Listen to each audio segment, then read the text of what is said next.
አሰላሙ አሌይኩም ወራህመቱላሂ ወበረካቱ። ውድና የተከበራችሁ የቻናሌ ተከታታይ ቤተሰቦቼ ውድ ሀገሬ ልጆች እንደምን አላችሁ? በያላችሁበት ዓለም ዳርቻ ሰላማችሁ ብዝት ይበል። አላህዬ ልቡና ይስጠን ለሁላችንም፣ ለእናትም ለአባትም ለልጅም።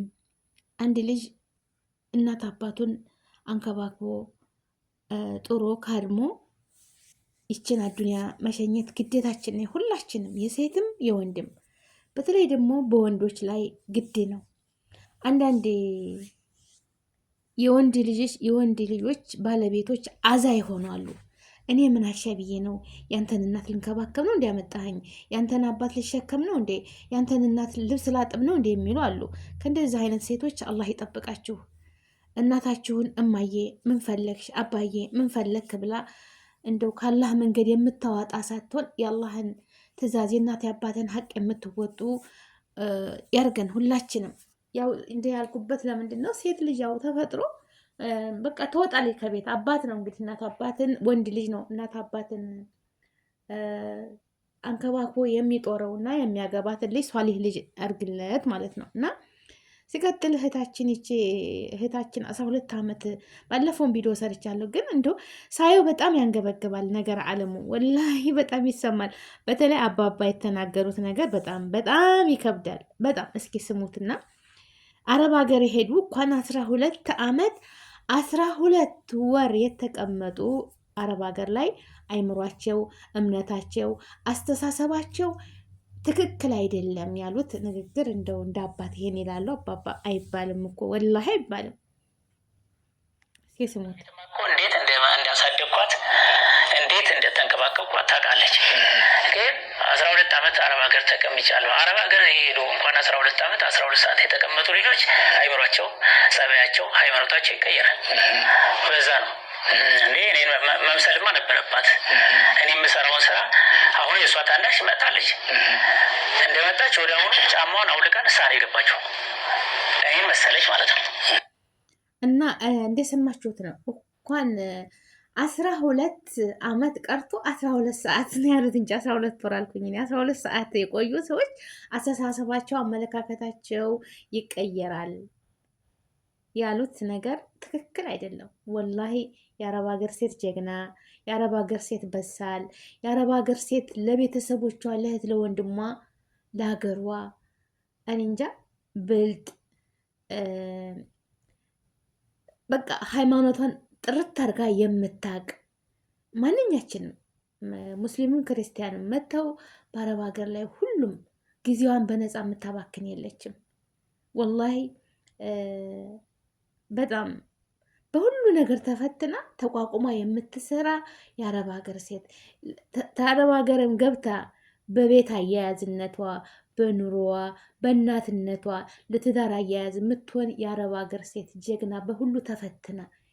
ግን አባባል ነው። አንዳንድ ሰዎች ሀገራችንም ስንሄድ ከሌለን ማለት ነው ገንዘብ ከሌለን በይ እንግዲህ እንደ ቆርቆሮ አትጩሂ የአረብ ሀገር ሰው። ወላሂ ይህንን ንግግር ብዙዎቹ ይደጋግሙታል። አይደለም የአረብ ሀገር ሴት ወላሂ ወላሂ ነው የምላችሁ ጀግና፣ የመጨረሻ ጀግና ጎበዝ። እሷ እንደ ሻማ እየቀለጠች ለቤተሰብ የምታበራ ልጅነቷን፣ ውበቷን በብዙ ነገር የሚበቃትን ለብዙ ነገር የምትተርፍ ጀግና ግን እያሳለፈች ነው ያለ ነው፣ እያሳለፍን ነው ያለው። እኔ አሁን እናቴ ታሳደገችኝ፣ እናቴ ወልዳ በዚች አዱንያ ታመጣችኝ። ያገለግልኳትን እዚህ ቤት ነው የማገለግለው፣ ሴትዮን ነው። ያ ሁሉ የቆየሁበት ምንድን ነው ምስኪን ቤተሰቦችን ስረዳ ነው። ወላሂ ለእኔ ለራሴ ቢሆን የ2 ዓመት የ3 ዓመት ደሞዜ ትበቃኛለች። ግን የኖርኩት ለቤተሰብ ነው፣ ለቤተሰብ ነው የኖርኩት፣ ለእህት ለወንድም ነው የኖርኩት፣ ለቤተሰብ ነው። በቃ ኑሬ ያለሁኝ ማለት ነው። እኔ እናትና አሁን ይቺ እህታችን ይህንን ቤት ሰራችው። እህታችን ላይ ምንም ጥፋት የለም። እህታችን ቤቷ 12 ዓመት አባቴ ነው ብላ በስሟ ቦታ በሱ ስም ቦታ ገዝታ ቤቱን ሰሩላት። ልጅቷ የምትለው ያለችው አባቴ በዚች ምድር ላይ ካለ ድረስ እናትና አባቴን መካደም መጦር ግድ ይለኛል። ግን በህይወቱ ያለ ይህን ንብረት በስሜ ያዙርልኝ ነው የምትለው። ልክ ነች አይደለችም? እዚህ ላይ ወገን እስኪ ለህሊናችሁ ፍረዱ፣ እንደው ለህሊናችሁ ፍረዱ። እሺ እናትና አባቷ የሚሏት አሁን አልሰጥሽም አልጽፍም፣ እናትዬቱም እንደዚህ በስሙ ያርጉላት። እነሱን መካደም መጦር ግዴታዋ ነው። በቃ ወንድ ልጅ ከሌላቸው እነሱን መንከባከብ። እናትና አባት ተዛም ቤት የተወለዱ 5ም 6ም ይሆናሉ ይኖራሉ አይደል እንዴ? 12 ዓመት ተቀጥቅጣ ሰርታ አባትዮ በልጅነታቸው የሰሩት ቤት ሊኖር ይችላል። ያው እሷ ተተወለደች ነው እንግዲህ አድጋ ምን ብላ ወደ ውጭ ሀገር የተሰደደች አይደል? ያንን የሚኖሩበትን ቤት የቤታቸው የአባታቸው ንብረት ሁሉም ይገባቸዋል በውርስነት ማለት ነው። ግን ይቺ 12 ዓመት ለፍታ በአባቷ ስም ሰራች። አባቷ ደግሞ ተጨረሰች በኋላ እዛ አገሯ ገባች። አባዬ በስም ያዙርልኝ፣ ይህ ንብረቴ የኔ ነው፣ ግን አንተ እስካለህ ድረስ መጦር መካደም፣ የበላሁትን በልተ የጠጣሁትን ጠጥተህ ካድሜ ይችን ህይወት ተቀዳሚውን አላህ ነው የሚያውቀው፣ ፈጣሪ ነው የሚያውቀው። እሷ ትትቀደም እነሱ ይቀደሙ። ይሄ በቀዷ በቀድር አትወስንም። ግን በስሜ መሆን አለበት ስትባል ሲሏት፣ አይ በስምሽማ አይሆንም፣ ተፈለግሽ አንድ ክላስ እሰጥሻለሁ እዛ ትሆኛለሽ እንጂ በስምሽ አላደርግልሽም አሏት። እስኪ ፍረዱ እናንተ ማለት ነው። እሺ ይቺ ልጅ እዛ እንዲህ ክላስ ትኖራለች። እሷ ስንት ዓመት አንገቷን ደፍታ በቃ የአረብ ሀገር ኑሮ ስራ ድክመቱን ታውቃላችሁ። ብዙ ፈተና አለው ብዙ። ያንን ሰርታ ሄደች። ሞት አይቀርም፣ ተቀዳሚውን አላህ ነው የሚያውቀው ብያችኋለሁ። ወይ እናት ወይ አባት ይሞታሉ። እህት ወንድም አለ እዛ ቤት ውስጥ። ምን ይባላል ውርስ ሲባል እሷም እንደ ልጆች ነው እንጂ የሚደርሳት ከዛ ከንብረት የገዛ ንብረቴ ነው ብላ አይደርሳትም። ይደርሳታል? አይደርሳትም። ለምን? በቃ አባቷ ግን ዛሬ በአዱኒያ ካሉ የሚገባው ዛሬ በአዱኒያ ላይ እያሉ ይሄ የእሷ ሀቅ ነው። ይህን በላቧ በድክመቷ የሰራችው ገንዘቧ ነው። ይሄ ለራሷ ንብረት ነው። የኔን ንብረት ግን ሁላችሁም ይገባችኋል። ለምን? አንዲት ስንዝር አትሆንም። የአባት የእናት ውርስ ሀቅ ለልጆች ይገባችኋል። ይሄ ግድ ነው። ግን እኔ የለፋሁበትን አባቴ ይህንን ላክ እያለ የሰራልኝን ለራሴ ብዬ ለምን ይቀየራሉ ማለት ነው? እውነት እኔ ልጅቷ ተበድላለች ነው የምለው። እንደው ይህንን አይምሮ ያለው ሰው ግማሾች እህቶች ብዙም እያየሁ ነው አስተያየት የሚሰጡት። ለእኔ አባቴ እንኳን የ12 ዓመት 20 ዓመት የሰራሁትን ደሞዜን አባቴ በአዱኒያ ላይ ቢኖርልኝ በሰጠሁት የሚሉ እህቶች ብዙ አሉ። ብዙ እየሰማሁ ነው። አባት አይገባውም እንደዚህ። እሷ እኮ አይገባውም አላለችም፣ ይገባዋል አባት ከዚህ በላይ።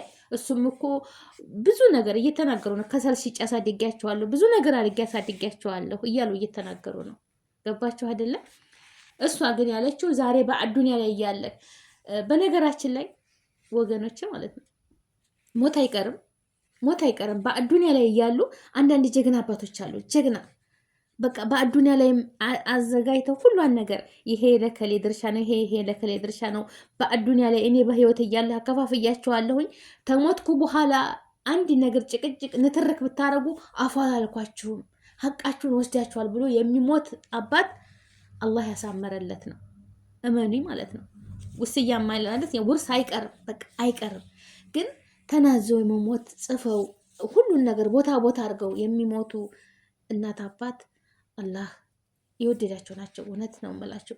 ይሄ ውርስ የሚባል ነገር ጠቅሞ ለማይጠቅም አላ አይደለ ያለውም የሌለውም ይገባኛል ብለው ሁሉም የሚያፈጡበት ነገር ነው። በቃ ያለው ንብረት ያለው ቤት ያለው የአንገት መግቢያ ያለው ትርፍ ያለው ግን የአባቱ ንብረት ስለሆነ ይገባኛል ብለው ብዙ ስቃይና እንክርቴ ያለበት ነገር ነው። እህትና ወንድምን የሚያቆራርጥ ዘመድን የሚያቆራርጥ ቤተሰብን በቃ ምስ የሚያደርግ ጠቅሞ ለማይጠቅም በቃ የራሳችንን ያለንን እስኪ አላህ ይባርክልን፣ ረድኤቱን ይስጠን፣ ባለን እንኖር፣ ለሌለው እንመካከር የማይባልበት ማለት ነው። እና እህታችን እኔ ጥፋተኛ ብዬ አይደለም፣ ጥፋተኛ ናት ብዬ አልልም። እናትና አባቷን ውጡ ተቤቴ፣ እኔ ቤት አትኖሩም፣ ቤቴን እፈልጋለሁ፣ የራሳችሁ ጉዳይ ብትል ይሄ ሰው ይፈርድባታል። ለምን? እናትና አባቷን መጦር መካደም ግዴታዋ ነው። ገባችሁ አይደል? እና ደግሞ በዚህ ላይ በስጦታ መልክ ለእናት ለአባቷ ያበረከተችው ነገር ካላት ያ አይመለከታትም። እኔ ወርቅ ትግዛላቸው፣ ልብስ ትግዛላቸው፣ መሬት ትግዛላቸው፣ መስለን እንደ ቁሳቁስ ነገር ከብት እንደ ምናምን በቃ የሆነ ነገር ታበርክትላቸው በስጦታ ልጅ ስለሆነች ያ እነሱ ታይጠቀሙበት ወይ ያስቀምጠውት ቢሞቱ ቤተሰብ እኩል ነው የሚካፈሉት። ለምን የራሳቸው ንብረት ነው። በቃ ማንም የሚያውቅ የለም። በስጦታ ነው ላ እኔ ሰጥቻቸዋለሁ። አንድ ሰው መስለን ለእኔ ስጦታ ይግዛልኝ እንደው ስጦታ ገዝቶልኝ እኔ ቤት ያለ ልጄ ነው ልጆች ናቸው የሚወስዱት። በቃ የኔ ነው። በቃ ወርቅም በሉት ምንም በሉት ጥሎሽ በሉት በቃ በሆነ ነገር ይምጣ የራሴ ስጦታ በሰርጌ ወቅት የሚመጣልኝ ቁሳቁስ ወርቅ ብር እንደዚህ ሞት አይቀርም። ብሞት የሚወርሱኛን ልብሴን ወርቄን የሚወስዱት ልጆች እኩል ይካፈላሉ። ገባችሁ አይደለም? ግን ሌላው ልጅ ራሱ ሰርቶ እናቴ ስሪልኝ በማንነት ይሄ ራሴ ነው የልፋት ውጤቴ ነው ብሎ አይ ከመጣህ በኋላ አይገባህም፣ የራስሽ ጉዳይ የራስ ጉዳይ። ይሄ ሐራም ነው፣ ወላሂ ሐራም ነው፣ ያስጠይቃል ማለት ነው። እና እናትና አባትን መካደም፣ መጦር፣ መንከባከብ የልጆች ግዴታ ነው፣ ግዴታችን ነው። የራስሽ ጉዳይ የራስ ጉዳይ ብለው የሚያባሩ የሚገለምጡ የሚሳደቡ ጅዛቸውን ያገኙታል። ለምን እነሱ ልጆች ወጣቶች ናቸው። አባት እናት ደግሞ ጉልበታቸው እየደከመ ቤት እየዋሉ አይናቸው እየደከመ እንቅስቃሴው እየደከመ አቅም እያነሳቸው ነው የሚሄዱት። እኛ ደግሞ ወጣት ነን። በዛ ሰዓት እኛ መንከባከብ፣ ማብላት፣ ማጠጣት፣ ጥሩ ንግግር መናገር፣ ፈገግ ማለት፣ ሲደግማቸው እጃቸውን ማያዝ፣ ሲያማቸው በቃ በሁሉም ነገር እኛ ወላጆቻችንን መንከባከብ። ለምን አዱንያ ደወራ ነች። ሰው በሰፈረበት ቁና ያገኛል ማለት ነው። እናትና አባቱን የካደመ አዱንያ ከራ ያምራል። ከሞቱም በኋላ ሰደቃ መሰደቅ፣ ዱዓ ማስደረግ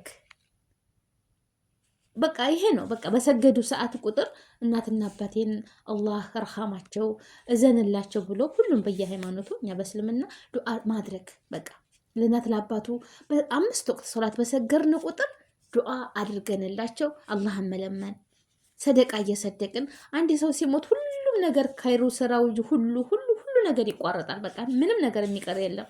በአዱንያ ላይ ከይር ስራ የሚሰራውና መልካም ልጅ የወለደ ልጅ ነው ሁሉ ነገር የማይቋረጥበት ማለት ነው። እና አንዳንዶቻችሁ አባትሽን እንዳርገሽ ጨካኝ አረመኔ ምናምን የምትሏት አላችሁ ማለት ነው። ልጅቷን አረመኔነት አይደለም 12 ዓመት ሰርታ ልጅ ወልዳለች። ልጇን ደግሞ አሁን አስባልት ላይ ጥላ እናት ሆኖ መሰደድ ደግሞ ታውቃላችሁ። እናት ሆና እንደገና ልጇን በትና 12 ዓመት እንደገና ደግሞ ተሰዳ ያንን ቤት ለመስራት 12 ዓመት ሊፈጅባት ይችላል። እና እንጃ እንደዚህ እኔ ወይ እንዴት ነው ከእንደዚህ አይነት እንስረክ። ሁላችንም በየቤት አለ፣ ያው ሚዲያ ላይ ያልወጣ ብዙ ነገር አለ በየቤቱ። ግን እንደው የሰው ልጅ ሆኖ ማስተዋልን ይስጠን። ይችን አዱንያ እኮ እስኪ ያለንን እንብላ ማለት ነው። ያለንን እንብላው፣ የራሳችንን ረድኤት ያርግልን። አላህ እኮ የሚወደን ካላችሁ አካፍሉ፣ ስጥ ይሰጣልና ነው የሚለው አይደል እንዴ? ሰደቃ እንሰድቅ። ሰደቃ ስትሰድቁ ኸይር ስራ ስነሩ ደግሞ መልካም ስራ መልካም ስነ መግባር ከቤተሰብ ነው የሚጀምረው። ለባዳዎቹ ይውልኝ ይስሙልኝ ብላችሁ የምታሽቃብጡ የምታደርጉ ቤተሰብን እያመሳችሁ ቤተሰብን እያሰቃያችሁ ይህ እኮ አጅር የለውም። መጀመሪያ ስረት ረሒም የቤተሰብ ሀቅ የቤተሰብ የዝምድና ሀቅ አለ እኮ። አንደኛው ሳያጠፋ አንደኛው ታልመከረ፣ አንደኛው ሲቸገር አንደኛው ታልረዳ፣ አንደኛው እውቀት ያለው ሁላችንም እኮ አስተሳሰባችን የተለያየ ነው። ልክ እንደ መልካችን ልክ እንደ ቁመታችን የሁሉም አስተሳሰብ አንድ አይደለም። ከቤት እናት አንድ ሁና ቸር አለ፣ ስስታም አለ፣ መልካም አለ፣ ተናጋሪ አለ፣ ችኩል ያለ አለ፣ አንድ ደግሞ ረጋ ሰከን ያለ አለ። ይሄ አላህ የፈጠረው ፍጡር እሱ የፈጠረን በረህመቱ እሱ ነው። ሁሉንም ሰው አንድ አድርጎ አልፈጠረም። እጃችን እኮ የጣቶቻችን እኩል ናቸው። ከፍና ዝቅ አድርጎን ይሄለቀን አላህ እና የሰው ልጅ ሁሉም አስተሳሰቡ አንድ አይደለም።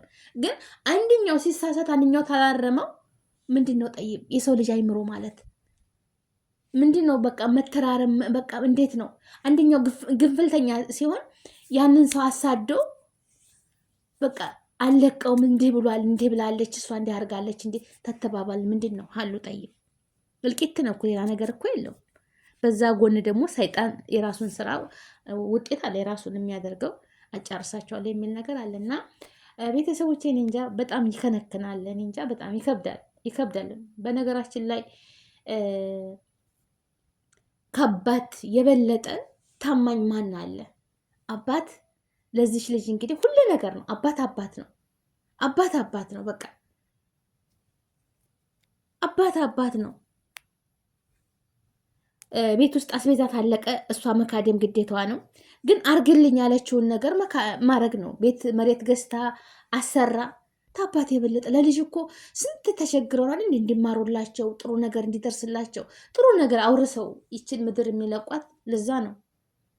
እሷ ደግሞ ደርሳ እናት አባቷን መካደም መንከባከብ የእሷ ኃላፊነት ነው። የወንድ ልጆች ኃላፊነት ነው። እናቶቻችሁን አባቶቻችሁን መካደም ደግሞ አናቅሽም አስለመነች፣ በሀገር ሽማግሌ ለመነች፣ አስለመነች፣ ወደ ሚዲያ ወጣች። አሁን አንዳንድ እህቶች እዚህ ላይ የሚናገሩት ነገር አባትሽን ምን ባረግ ምንም ቢያረጉ ሚዲያ ላይ ገንዘብ ነው፣ ጠፊ ነው፣ ሁሉም ይጠፋል። አባትየውም እኮ እንደዛ ነው። ገባችሁ አይደል? አሁን ይቺ ልጅ አላት፣ ልጅ ትወልዳለች። ያው በቃ አንዱ ለአንዱን እንትን አስተላልፎ ነው የሚሄዱት። ማንኛችንም ቢሆን እኔ አሁን የምሰራውን ስራዬን ሁሉ የምሰራውን አንገቴ እንደፍጭ ለልጄ ብዬ ነው አይደል? ለልጄ ነገ ምን እሰጠዋለሁ? ለልጄ ምን ቅርስ እተውለታለሁ? እነዛም ደግሞ እህት ወንድሞቿ እንደሷ ለፍተው መስራት አለባቸው። ላዚም ቀና ጎንበስ ብሎ ሰርተው ህይወታቸውን መምራት አለባቸው። እናትን አባት አሳደጉ ነፍስ እስከሚያውቁ ድረስ። ከዛ በኋላ ደግሞ ጭረው የራሳቸው ኑሮ መምራት አለባቸው እንጂ አንደኛይቱ በደከመችው ሌሎቹ ይገባናል የሚባል ነገር የለም። እና ወገኖቼ እዚህ ላይ እኔ እንግዲህ እንደው በቃ ስሜታዊ ሆኜ ነው ወላሂ። እኔ እንጃ። እስኪ እናንተ ደግሞ ፍረዱ በልጅቷና በአባቷ ላይ ያለውን ንትርክ። እግረኛው ሚዲያ ላይ ሄዳቸው ስሙ። ወላሂ በየሚዲያው በየቲክታኩ እንትን እያለ ነው። ግን እኔ ልጅቷ ምንም ጥፋት የለባትም ነው የምለው። ልጅቷ ላይ አባቴ እካድምሃለሁ ህይወትህ እስካለ ድረስ የበላሁትን በልተህ የጠጣሁትን ጠጥተህ ህይወትህ እስካለ ድረስ እናትና አባቴን ለመያዝ ዝግጁ ነኝ። ግን በኋላ እህት ወንድሞቼ ጋር መከራከርና መጨቃጨቅ አልፈልግም። ሀያትህ እንዳለ ሀቄ ነው፣ በስሜ አዙርልኝ ነው ያለችው። አባትየው ደግሞ አላደርገውም ነው የሚሏት። እናንተ ምን ትላላችሁ? እዚህ ላይ ነው ትተውላቸው ነው የምትሉት? እንዴት ነው? እንግዲህ አላህዬ የሁሉንም ሀቅ አዋቂ ነው። እህታችን 12 ዓመት ከባድ ነው። ብዙ ይሏታል። እሷ ትክክል አይደለችም፣ አይምሮዋ እንዲህ ተበላሽቷል፣ ብዙ ይሄው ነው የሚባለው። ላይክ ሸር አድርጉ። ወሰላሙ አለይኩም ወራህመቱላሂ ወበረካቱ።